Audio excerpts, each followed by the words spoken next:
Ali Jesus foi crucificado e ressuscitou dentre os mortos. Foi também em Jerusalém que o Cristo glorificado derramou o Espírito Santo sobre os seus discípulos no Pentecostes. A partir daquela cidade, a mensagem do Evangelho de Jesus Cristo espalhou-se até os confins da terra. A igreja de Jerusalém foi a igreja mãe de todas as igrejas e a igreja a qual pertenciam os apóstolos. Ao surgir uma controvérsia entre os gentios crentes em Jesus, que eles tinham que ser circuncidados, foi Jerusalém a cidade onde reuniu-se o primeiro concílio eclesiástico de importância para resolver o assunto. Os livros do Novo Testamento reiteram boa parte do significado de Jerusalém no Antigo Testamento, mas com a nova aplicação de uma cidade terrena para uma cidade celestial. Em outras palavras, Jerusalém como a cidade santa já não estava aqui na terra, mas no céu, onde Deus habita e Cristo reina à sua destra. De lá ele derrama suas bênçãos e de lá Jesus voltará. Paulo fala a respeito de Jerusalém, que é de cima, que é a nossa mãe, e o livro de Hebreus indica que ao virem a Cristo para receber a salvação, os crentes não chegaram à montanha terrestre, mas ao Monte Sião e à cidade do Deus vivo, a Jerusalém celestial. E ao invés de preparar uma cidade na terra para os crentes, Deus está preparando a nova Jerusalém, que um dia descerá do céu, adereçada como esposa ataviada para o seu marido.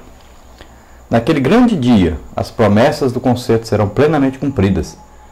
Eis aqui o tabernáculo de Deus com os homens, pois com eles habitará, e eles serão seu povo, e o mesmo Deus estará com eles e será o seu Deus. Deus e o Cordeiro reinarão para sempre e sempre no seu trono, nessa cidade santa. A cidade de Jerusalém terrestre ainda tem um papel futuro a desempenhar no reino milenar de Deus? Isaías 65:17 do seu livro fala então dos céus novos e nova terra.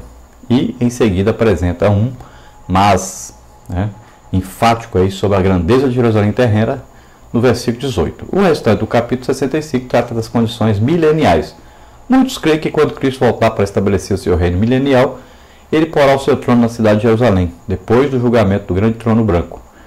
A Jerusalém celestial descerá à nova terra como a sede do reino eterno de Deus. Então são coisas espirituais, escatológicas, E a nova Jerusalém será uma cidade espiritual e não terrena e material, porque ali estará um povo que vive agora num corpo celeste, num corpo espiritual. Nova terra, novo céu, tudo também coisas espirituais. O homem não andará mais de pé sobre a terra.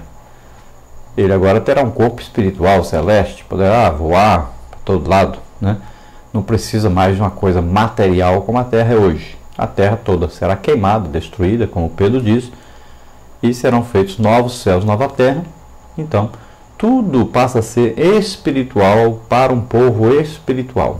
Não precisará mais de mar, não precisará mais de sol, nem de lua, nada disso.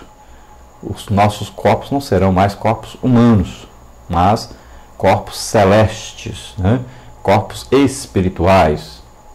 Jesus passava pelo telhado, aparecia, desaparecia, poderia até comer se quisesse, mas precisava de comer.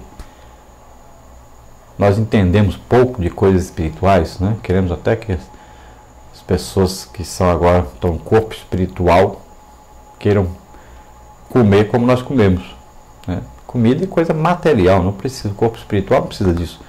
Mas Jesus ainda veio, ainda até comeu junto com os discípulos.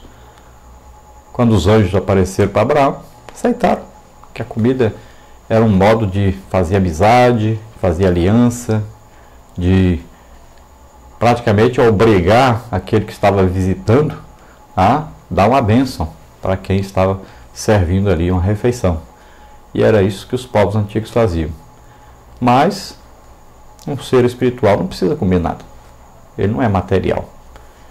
E todas essas coisas maravilhosas, essa cidade maravilhosa, a Nova Jerusalém, essa Jerusalém celestial, tudo isso nós vamos um dia ver, porque nós estaremos para sempre com o Senhor para vermos isso. É só você aceitar Jesus como Senhor e Salvador, permanecer fiel ao Senhor, e você também estará conosco lá. Nós vamos ver agora o nosso questionário, onde nós passamos por cada tópicozinho da lição, para nós aprendermos mais dentro da lição. O questionário você pode pegá-lo aí toda quarta-feira ele está pronto aí com as perguntas sem as respostas. E você pega, pode distribuir para os alunos, fazendo com que eles então procurem ler a revista, porque a maioria não lê a revista. 95% dos alunos da Escola Bíblica Dominical, onde eu fiz a pesquisa, não leem a revista da Escola Bíblica Dominical. Compram apenas para levantar a revista na hora da chamada e falar, eu tenho. Mas não leem, infelizmente. Então, com esse questionário, você dá o questionário para o aluno, ele vai procurar durante a semana ler a revista, responder o questionário, levar domingo para a Escola Bíblica Dominical. Então, ele estará pelo menos lendo a lição e aprendendo melhor na hora da aula. Porque muitas vezes o professor dá a aula e o aluno nem presta atenção, ele não leu, ele não sabe de que vai falar, não se interessa pelo assunto. Então é importante fazer com que esse aluno leia esta revista, é muito importante. Faça isso. Pegue o questionário, distribua aos seus alunos e no domingo você pega o questionário e pede alguém para dar uma corrigida ali rapidinho. Você pega no nosso vídeo, você pega as respostas, mas na revista também segue. As respostas são facílimas, são coisas assim óbvias, simples. Nós não procuramos complicar as respostas para que todos possam responder, porque as pessoas às vezes mais idosas, né, e alguns que não têm ainda conhecimento bíblico vão sentir dificuldade se nós colocarmos perguntas difíceis, né? Então nós procuramos colocar coisas bem simples, só mesmo para incentivar o aluno a ler a revista e responder o questionário.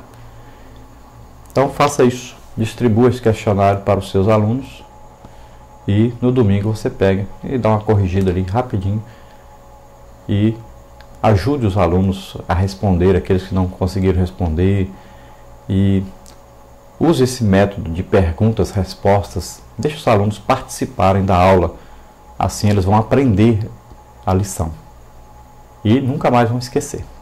Vamos ver então nosso questionário.